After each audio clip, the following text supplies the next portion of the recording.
क्या आपका एक्सीडेंट हो गया और एसीएल इंजरी हुई है, आपको एसीएल रिकंस्ट्रक्शन एडवाइस किया गया है और कन्फ्यूजन ये है कि आप कौन से ग्राफ्ट के साथ एसीएल रिकंस्ट्रक्शन कराएं।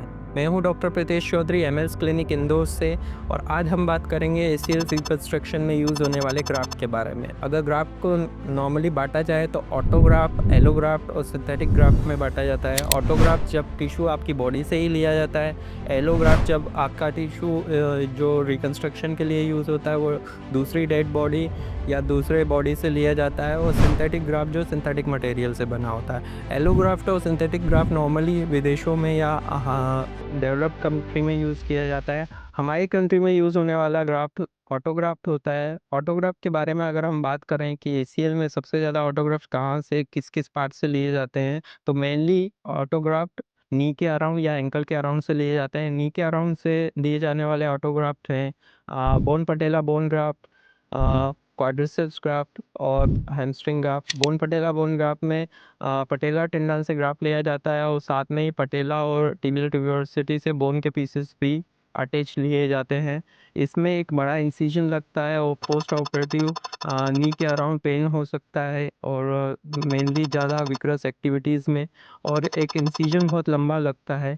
ये इस ग्राफ्ट के नेगेटिव पॉइंट्स होते हैं। ये ग्राफ्ट बहुत स्ट्रॉन्ग होता है, रिवीजन सर्जरीज में यूज़ होता है और मेनली आज से पहले 10 से 15 साल पहले इसका ज़्यादा यूज़ किया जाता था। इसके बाद हम आते हैं क्वाड्रिसेप्स ग्राफ्ट पर। ये एक बहुत अच्छा ग्राफ्ट होता है, स्ट्रॉन्ग होता है, पर इसमें भी यही दिक्कत होती है कि इसमें इंसिजन लंबा लेना रहता है। अगर हम माइक्रो इंसिजन से जाते हैं तो इसका इंस्ट्रूमेंटेशन और इम्प्लांट बहुत कॉस्टली पड़ते हैं।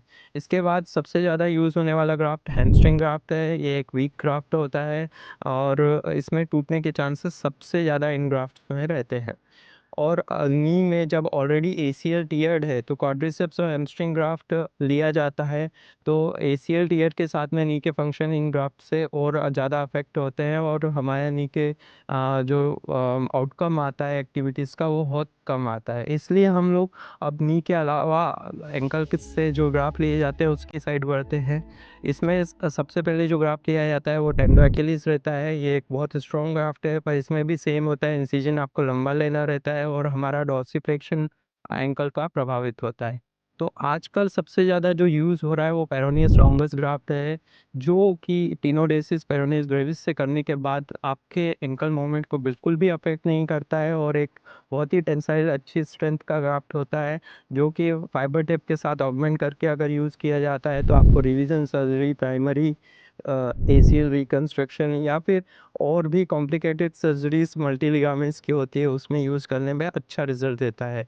आज से कुछ साल पहले ये ग्राफ्ट यूज़ करने के लिए हर कोई मना करता था। इवन मेरे बॉस जिन्होंने मुझे ये सिखाया वो भी मना करते थे, क्योंकि स्पोर्ट्स इंजरी पेशेंट्स में अगर ये स्पोर्ट्स पर्सन्स में यूज़ किया जाएगा तो एंकल मूवमेंट प्रभावित होगा।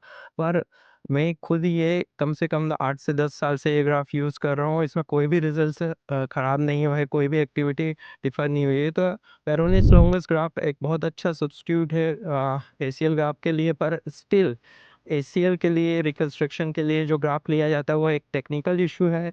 उसका डिसीज़न आपके कंसल्टेंट, आपका जो कंसल्टिंग सर्जन है उससे को ही लेना चाहिए, क्योंकि आपकी बॉडी की एक्टिविटीज़, आपके आउटकम्स और आपके फ्यूचर गोल्स के हिसाब से इसे डिसाइड किया जाए। अगर आपको कोई डिफ़ॉर्मिटी है या कोई ग्राफ में शॉर्टेज है या कुछ फंक्शनल डिफ़ॉर्मिटीज़ हैं, तो उसके लिए प्रॉपर्ली कौन-सा ग्राफ यूज़ करना चाहिए वो अगर सर्जन डिसाइड करे तो आपके लिए बेटर रहेगा, वो बहुत अच्छा आउटकम देगा।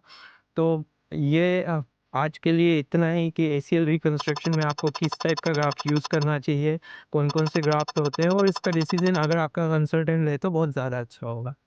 चलिए मिलते हैं अगले वीडियो में कुछ अच्छे टॉपिक्स के साथ में। अगर ये वीडियो आपको पसंद आया तो लाइक, शेयर और सब्सक्राइब करिए। धन्यवाद।